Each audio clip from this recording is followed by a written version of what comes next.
Hey folks, how you doing today? Went to camp a couple of days. Just came back yesterday. Got the upstairs loft walls all taken care of now and insulated, so that's done. Hey everybody, just got done working up on that back wall. You can see, got that all done. I insulated it and started it yesterday, and I finished it up today. So I got the side walls all done now, and that back wall all done. Always a pain in the rear end around that window. I won't even tell you why. But I got it done. The last 2 days I've been working on that back wall, getting that done, because I do it, have to saw it all by hand. You know, saw the 90 degrees by hand, and then the angle cuts I use battery operated skill saw. But it was a job, let me tell you that. Getting there though.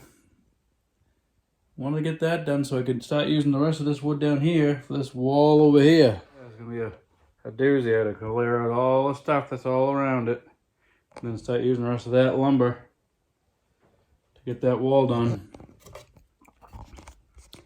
I want to get that wall done so I can start building that counter, and then I can also work on the hearth for the wood stove.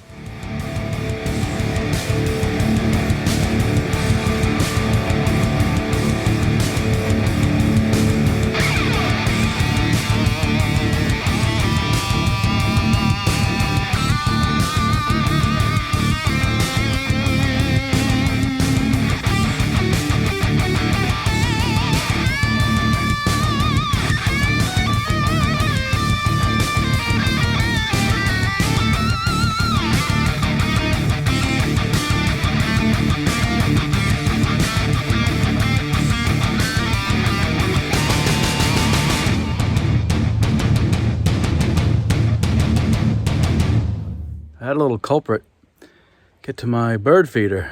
Let me show you my bird feeder. Right here. It's all dented, all stove up. One of the glass is busted right out of it. It was on the ground there.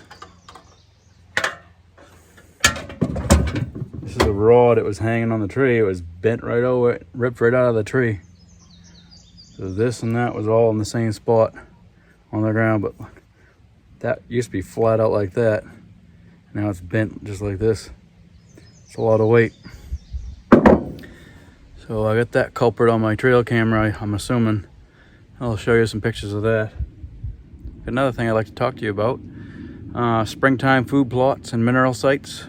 I put out a mineral site and a food. I had my clover still growing in my food plot there. I put a camera at each one of them, and you know, what would you think would be animals showing up more at the mineral site or the food plot? And I'll show you some pictures showing you that.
As you can see on those trail cam pictures, the mineral lick and the food plot, I didn't use all the photos, especially for the mineral lick area, because there was a lot of the deer, 2 inches further.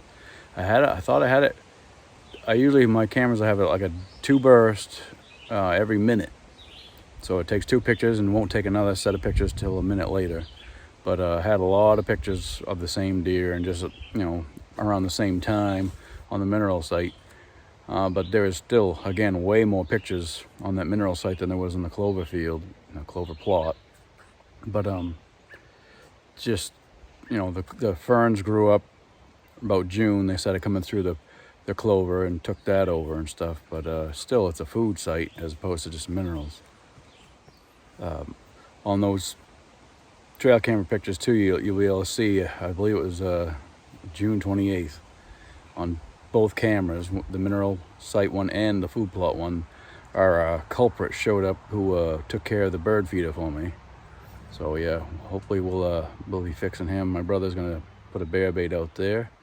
He's got a site I already had him do on one far end of my property where he'll put a bear bait up there, and hopefully we'll get that Mr. Fella for destroying the bird feeder. We're pretty much out of bear meat, deer meat, and moose meat, so we got getting right on it this year for deer season, and for all the hunting seasons actually. Maybe catch some fish and turkeys and partridge. I'm like, everything's gonna be up for grabs this year. Obviously, I'm not saying food plots and the mineral sites, the way it was affected on my land doesn't mean it'll be the same way on everybody's. But on my site, there are a lot of apple trees, not on my property, but around the area, and there's some fields. People plant corn and stuff out there, so there's a lot of different variations of vegetation that obviously, the deer will go to, as opposed to minerals. Evidently, there may not be a lot, especially in my area. That's why they're, so abundant at my mineral site. So I'm not saying this to the gospel for everybody. It was just from my property. Minerals did really well. I've watched a lot of food plot videos, and somebody I really like to watch is Whitetail Habitat Solutions, Jeff Sturgis. He knows, to me, he seems to know quite a bit about it, and I'm trying to follow his ways of doing things because it makes a lot of sense to me. He says if you want to keep bucks on your property or have bucks on your property, try not to have the does there all year long. Make sure you have a lot of area where they can bed and be safe and secure. And also, they don't stay in the same place during the spring and summer as they do in the fall, because their antlers are growing and they're in velvet, and they're sensitive at that time, so they won't be in the thick gnarly stuff. So if you have thick gnarly stuff, don't think that your deer won't be there. Just usually it's a fall destination area where they can hide and feel more secure, but they won't be there in the spring and the summer when their antlers are growing. So it makes a lot of sense to me. And he says, try and make your area a fall destination area for the deer to come to when all the other food is depleted. Your spring green up's gone and your summer vegetation is starting to dry up and stuff because of the heat, and it's going. Make your food plot a fall destination, and that'd be a great idea, a good way to lure some good animals in. Well, looking at my food plot, obviously got to make it bigger, because last 2 years I've made food plots out there and it was practically depleted before deer season even started. So I did plant them a little early before, so now, according to Jeff Sturgis, my zone, I should be planting plant brassica right around August 1st. And I'll plant my clover and probably some winter rye around September 1st. Hopefully that timing works out. If not, I'll tweak it again next year. We can always put more winter rye down if you need to, so that's what I'll probably do. So again, I have to make these food plots larger, definitely. I'll work on trying to make it a little bit larger this year, see how that goes, and then I want to make it larger again next year, but just probably have to have some equipment in there to do that. It's a lot of work, and there's a lot of rocks in there that we'd like to take out and stump. So slowly but surely, progress will be made on that. I'll keep you all posted. As you can see, I got my kayak in the back of the truck here, all ready to go. Trying to get her in the water finally. We gonna go out with Rylan and his mom Robin. Gonna go to Bear Pond and check that out. It'll be one of the ponds off my bucket list. And after that, I'd like to go to Buttermilk sometime. Get those and then maybe go up to KI again and do something up there before the season's over. We'll see how that goes. Thanks again for watching.